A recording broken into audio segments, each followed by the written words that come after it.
Alors, Jardin d'Éden, comme vous le savez, c'est des rubriques. Nous avons la rubrique du clash. Nous avons ensuite l'attraction, nous avons le challenge. Donc, voilà ces rubriques qui vont meubler donc, notre vivre ensemble dans ce jardin. Alors, on va commencer par le clash très rapidement. Vous savez que de nos jours, la famille traditionnelle tend à disparaître et laisse place à un modèle de famille qui est une famille recomposée. Et donc, vous n'êtes pas sans savoir qu'il est difficile pour ce genre de couple de composer avec les enfants issus d'une relation antérieure de l'un ou de l'autre partenaire. Donc, parfois, il est difficile que les enfants acceptent qu'il y ait un nouveau venu dans, n'est-ce pas, le foyer. Alors, je vais commencer par Bion. Alors, Bion, est-ce que vous avez déjà entendu parler d'une situation du genre autour de vous que... Alors, merci Spiro. Oui. Une fois encore, bonsoir à nos téléspectateurs. Non, la famille traditionnelle ne tend pas à disparaître. Si vous prenez 10 foyers, vous verrez peut-être 7 foyers traditionnels où il y a un père, une mère et des enfants. Mais c'est vrai que les situations de la vie font que un homme se sépare, une femme aussi se sépare. Et ces gens-là ont des enfants. Voilà. Et à un moment donné, ils ont envie de se remettre en couple. Donc, quelles sont les propositions qui sont là? Soit le monsieur veut se mettre en couple avec une femme qui n'a pas d'enfant. Donc, dans ce cas-là, les enfants sont les enfants de l'homme. Ou alors, c'est l'homme qui n'a pas d'enfant et c'est la femme qui en a. Ou alors, c'est les deux qui en ont. Mais quand on parle de famille recomposée, c'est que certainement, il y avait des enfants de part ou d'autre. Parce que quand il n'y avait pas des enfants, on ne peut pas parler de famille recomposée. Non, vraiment. Voilà. Donc, oui, de plus en plus, il y en a. Et bien évidemment, c'est compliqué. C'est compliqué parce que c'est les parents qui ont divorcé. C'est les parents qui sont séparés. Les enfants, eux, ne sont pas séparés de leurs parents. Donc, les enfants, eux, ils aiment toujours le papa. Ils aiment toujours leur maman. Et ils ont du mal à accepter que quelqu'un prenne la place. Viennent s'introduire. Exactement. Viennent s'introduire parce que même quand les parents sont séparés physiquement, les enfants espèrent à tout moment que leurs parents reviennent ensemble. Oui. Donc, lorsque quelqu'un, à un moment donné, vient s'afficher dans la relation, très souvent, ils prennent souvent très, très mal. Ils prennent position. Est-ce que, Kano, est-ce que ce n'est pas un sentiment d'insécurité pour les enfants? Un sentiment d'insécurité, je ne pense pas. Parce que c'est-à-dire quelqu'un d'autre, une belle-mère qui vient prendre la place de leur maman. Donc, ils se disent que tout l'amour que leur papa pourrait leur donner, ils donnent cet amour à cette belle-mère-là. L'insécurité, je pense que c'est trop dit. Parce que si je me décide de me mettre en couple avec une femme qui est déjà mariée, oui, je l'aime elle et j'aime ses enfants. Donc je suis en réalité celui qui doit les protéger. Même pas de tels gens, mais pas penser remplacer leur père. Parce que quand vous venez dans la relation, quand vous venez dans leur vie, pour remplacer le père, il y a déjà un blocage. Ils vont, parce que vous ne pouvez jamais remplacer le père. Il faut juste être là comme le mari de leur maman et être comme le protecteur. Leur faire comprendre que vous n'êtes pas là tout de suite pour remplacer leur papa. Oui, mais quand je parle d'insécurité, je parle des enfants. Est-ce que les enfants n'ont pas le sentiment d'être en insécurité avec le nouveau qui est arrivé et qui ne connaissent pas? Non, pourquoi ils vont penser tout de suite cela? Aïe. Non, je pense que penser ça tout de suite, c'est fait fausse route. Pourquoi? Pour moi, parce que, ok, maman n'est plus avec papa, ils se sont séparés, donc maman a envie de refaire sa vie, elle a refait sa vie. Donc, ce n'est pas une question de sécurité là. Est-ce que les enfants comprennent ça d'abord? Maman était protectrice des enfants. Exactement. Ou papa oui, est-ce que parce que maman n'est plus en couple avec le papa, elle n'est plus protectrice vis-à-vis de ses enfants? Oui. Non. La protection peut diminuer. Oui, tout à fait, parce que les enfants ne vivent pas avec leur mère ou avec leur père là. Kopaïk, Oui. est-ce que il vous est déjà arrivé une situation pareille? Comment il va m'arriver une situation pareille? Ah non, je ne suis pas d'accord avec vous. Ah, mais oui. Quand vous dites comment il peut m'arriver une situation pareille, ça veut dire que les gens à qui ça arrive là, ils ont deux têtes. Non, ou bien mais ils il sont n'a pas des vu. Non, mais en fait, elle parle d'elle. mais bon. Hein? Jean, si ouais, bon, Jean, elle est sûre d'elle. Non, pas forcément, mais Je pense, pourquoi hein. il me met le truc là, Kishi? Non, mais c'est une question que je te non, pose. c'est une question. C'est lui Tu as peur de l'animateur ça? Il allait demander. Écoutez, est-ce que- Dawa, il met. Non, Da- mais je Da- te pose Michel la Otto, question de ouais. savoir si vous avez déjà vécu ça une fois. Non, si j'ai appris, là, d'accord. Si j'aurais déjà appris une situation pareille, c'est différent. Est-ce que vous aviez vécu? Hein? Ne cherchez pas à fouiller dans ma vie privée. Bon, chers téléspectateurs. Alors, c'est vrai qu'il y a souvent des enfants, il y a également des enfants très âgés que la belle-mère vient retrouver ou bien le beau-père vient retrouver. Et quand c'est des enfants âgés, c'est un peu compliqué. C'est très compliqué. Parfois, ils n'acceptent pas du tout. Et si le nouveau venu veut faire à sa tête aussi, là, ça ne se passe pas du tout bien. Hein. Donc, je ne sais pas si je dois m'appesantir sur le cas où les enfants vivent et qui ne sont pas assez âgés avec l'un ou l'autre. Oui. Ou s'il faut parler des enfants qui sont un peu plus âgés et qui ne vivent pas dans le couple et tout. Donc, c'est des cas vraiment différents. Mais ce que je pourrais dire, c'est que quand les enfants sont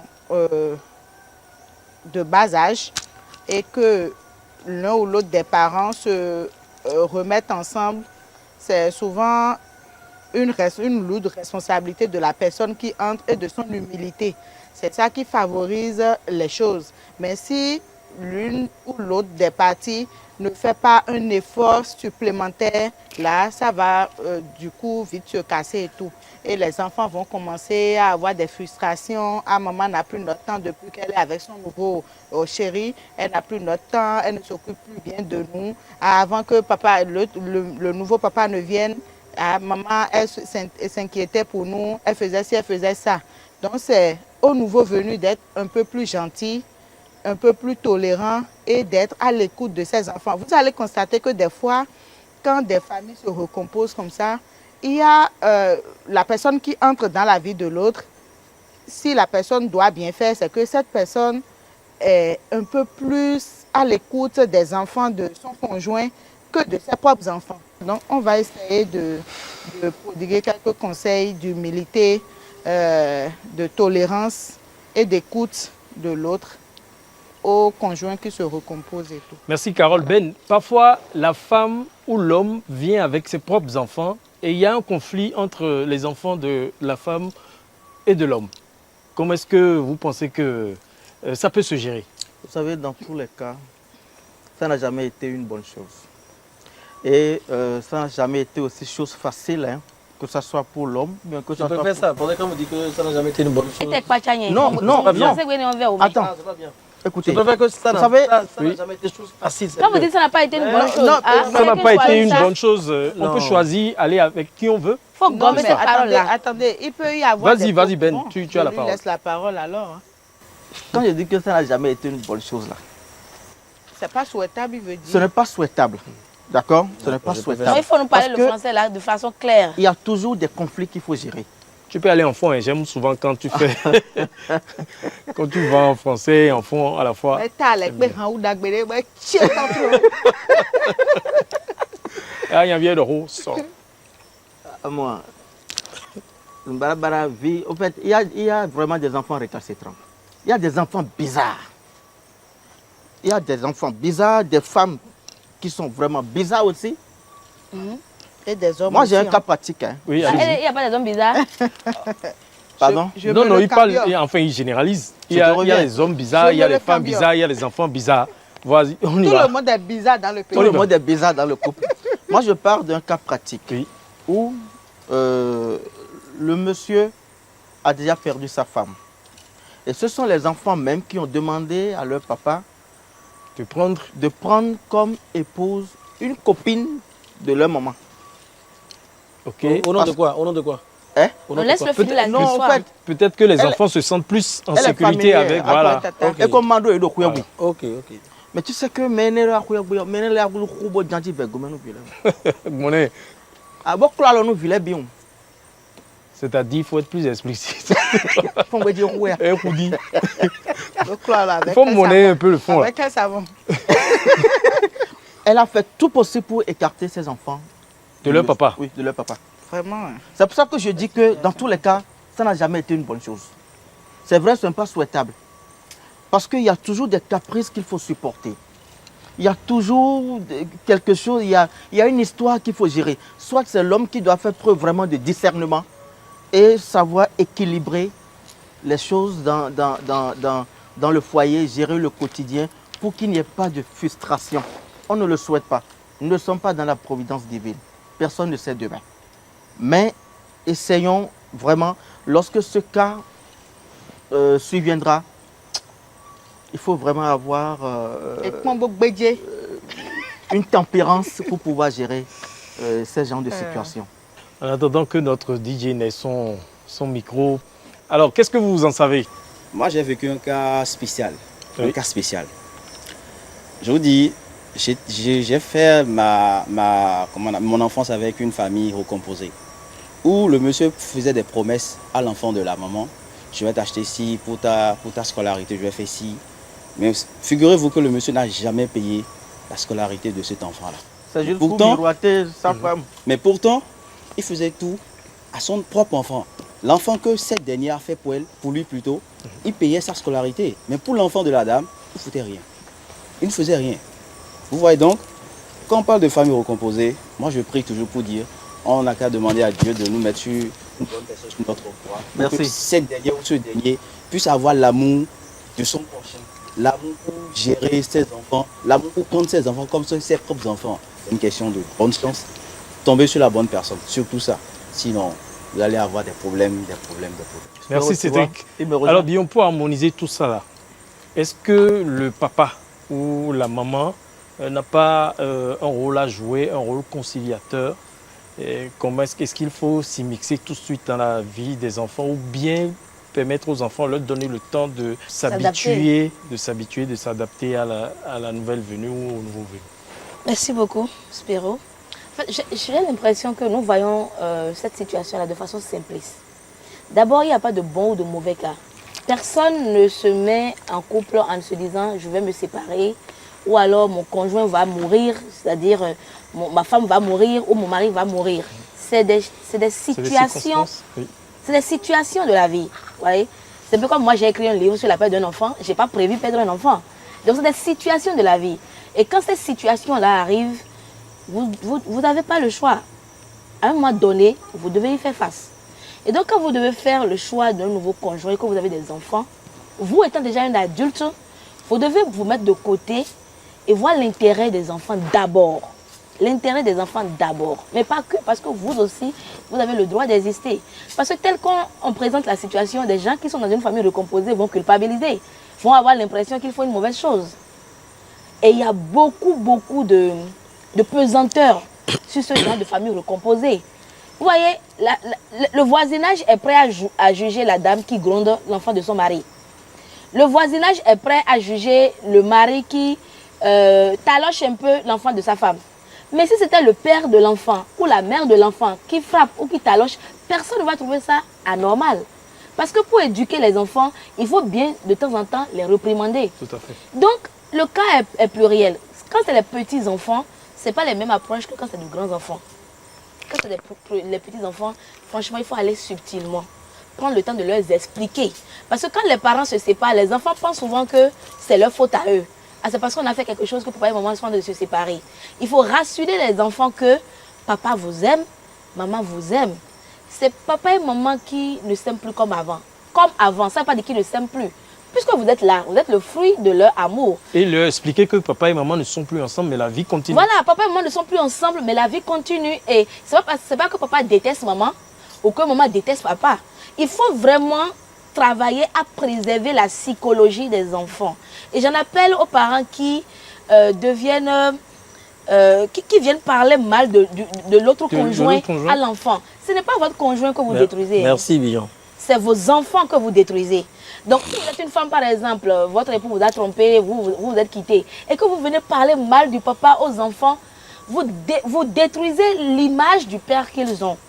Alors qu'ils ont besoin de leur papa pour leur construction psychologique. Et vice-versa, les papas qui disent à leur enfant, notre galette un néon, Voilà. Ça, c'est des propos qu'il faut éviter. Il faut totalement éviter. C'est-à-dire qu'il faut franchement vous dire, ok, là, le navire est en train de sombrer. Le navire qui est notre couple est en train de sombrer. Maintenant, là, on sauve les meubles. Les meubles à sauver, c'est les enfants. Et donc, chaque fois que vous voulez parler, agir, vous devez avoir dans votre projecteur les enfants d'abord. Donc, quand c'est de grands enfants, c'est différent. Peut-être qu'ils sont déjà à l'université ou bien ils sont déjà au collège. Ils ont déjà construit un peu leur... Ils sont un peu plus émancipés. Voilà, ils ont donc, déjà construit leurs émotions et ils ne sont plus aussi sensibles que les petits-enfants. Donc, d'abord les enfants. Et deuxièmement, il faut que vous pensiez à vous sans culpabiliser parce que les enfants aussi sont de grands manipulateurs. Je l'ai dit à l'entame de mon propos, les enfants veulent toujours que leurs parents soient ensemble. Voilà. Donc, à peine on le touche, il va pleurer fort. Ou alors, ça ne lui a pas fait mal. Il attend d'entendre le son de la voiture de papa. Ou la fièvre, la température monte. Voilà. Et puis on dit Alléluia. qu'il a besoin de sa maman. C'est ça. Il a besoin de son papa. Exactement. Voilà, j'ai vu des cas comme ça où C'est on dit de la manipulation. on doit couvrir l'enfant avec le pain de sa maman ou bien lui porter L'habit de son papa. l'habit de son papa. Ça, Voilà. peut-être c'est spirituel ou bien nos ancêtres le disent. Oui, En tout cas, mais moi, toujours là, est-il que c'est des cas qui se je suis présentent dans le régulièrement. cas où les enfants manipulent. Et je vous dis que les enfants manipulent. Et des parents qui montrent des enfants à agir. Oui, c'est ça. Oui, bien sûr. Quand vous parlez, par exemple, mal de votre ex-conjoint à ses enfants, quand, par exemple, les enfants viennent chez leur maman et que la maman se met à pleurer, vous dites que son ex-mari, donc votre père l'a fait souffrir, quand vous retournez chez le papa, vous êtes énervé, vous êtes courroucé, vous voulez venger votre mère. Vous comprenez? Et ça va se passer sur le comportement avec la nouvelle épouse de votre papa, Oui. qui a peut-être à voir avec la séparation ou n'a rien à voir avec la séparation. Donc, c'est vraiment aux parents d'avoir de la maturité et de dire, écoutez, nos enfants, c'est une construction. Un enfant ne mange pas juste la nourriture. C'est son cerveau qui se développe. Donc, préservez d'abord vos enfants. Faites le choix de préserver d'abord vos enfants. Et après, ne culpabilisez pas. Et donc, dès que vous avez essayé les réconciliations et que ça n'a pas marché, vous ne culpabilisez plus. Vous respectez votre ex-conjoint, mais vous avancez dans votre vie. Vous devez avancer. C'est votre droit d'être heureux. Vous n'avez pas à culpabiliser pour cela. Bien. Mais Merci, Bien. tout en restant Alors, Kano, Clash of Kofo. Clash of Kofo. est-ce que dans ce contexte-là, parfois, quand les enfants sont très récalcitrants, est-ce qu'il n'arrive pas que le papa décide de taper du poing sur la table ou la maman décide de taper du poing sur la table et ils disent « Voilà, c'est ma vie privée, j'ai le droit de refaire ma vie avec qui je veux. Vous êtes les enfants et à nous d'harmoniser tout pour que vous soyez heureux avec nous. » Oui, parce qu'il y a séparation des parties. Les enfants sont, c'est vrai qu'ils sont impliqués dans le couple, mais pas totalement au point où ils vont décider de comment le couple va survivre ou pas. Donc, à un moment donné, quand vous avez essayé le dialogue, quand vous avez essayé d'être assez compréhensif, quand vous avez essayé de ramener la balle à terre, et que vous sentez que bon, ça ne va pas, vous tapez du poing sur la table pour leur montrer que vous tiens, ok, vous n'êtes plus, votre maman n'est plus avec votre papa, mais je suis là, je ne suis pas là pour prendre sa place, vous devez l'aimer, mais vous devez également aussi m'accepter, surtout le respect. Je peux accepter quelqu'un sans l'aimer, genre je le mets là et puis bonjour papa, bonjour monsieur, c'est bon. Mais pas m'embêter, me rappeler à chaque fois que je ne suis rien. Non, parce que j'ai vu un monsieur à un moment donné, c'est un monsieur très calme, il ne parle pas, il a subi à un moment donné, mais il a dit niet, que c'est fini, terminé. Et les enfants étaient même étonnés de voir le monsieur pendant des années qui est resté aussi calme, réagir un jour. Et ça fait que... Quand vous allez conclure votre mot de la fin. Oui, je dirais que vivre dans une famille recomposée, en fait, ce sont les cours de la vie qui amènent les gens à se retrouver dans des familles recomposées. Donc, ce n'est pas une fatalité. C'est pas une fatalité. Si vous avez choisi de vous remettre avec une autre personne, vous devez y aller avec tactique et être prêt à subir tout ce qui est conséquence, tout ce qui est bonheur que vous allez retrouver dedans. Donc, ce n'est pas une fatalité. Carole? Faux. Je prends le temps de parler de Carole. Oui, juste en quelques secondes. Si vous êtes un couple séparé, donc vous n'êtes plus un couple amoureux, vous devez demeurer un couple parental. Parce qu'il y a le couple parental et il y a le couple amoureux. Donc, même si vous n'êtes plus amoureux l'un de l'autre, vous devez demeurer un couple parental et se dire, ok, on est des parents, où est l'intérêt de nos enfants? Parce que dans les histoires ça de vous famille, inspire un nouveau livre? dans les histoires de famille recomposées là, on voit des enfants, des filles qui sont violées par le nouveau conjoint. Tout à fait. On voit des attouchements sexuels. Vraiment. On voit beaucoup de choses. Donc, vous devez être lucide, vous débarrasser de la rancœur que vous avez envers votre conjoint ou votre conjointe et se dire, qu'est-ce qui est bon pour mes enfants? Si vous pensez que les enfants sont plus en sécurité chez leur mère, même si vous n'aimez pas la mère, laissez les enfants aller chez leur mère, restez là-bas, envoyez l'argent et allez les visiter. Ou vice-versa. S'ils sont plus en sécurité chez leur papa, oubliez vos rancœurs et préservez d'abord l'intérêt des enfants. Merci et vous aussi, soyez Billon. heureux. Le Baman, on va finir par toi. Est-ce que vous me rejoignez maintenant quand je disais que ça n'a jamais été une bonne chose? Avec tout le développement que Bion a fait là, Oui. ça n'a jamais été une bonne chose. On ne le souhaite pas. Mais il ne faut pas oublier qu'on a le droit de refaire sa vie. C'est Oui. important. C'est pour ça que je dis on ne le souhaite pas.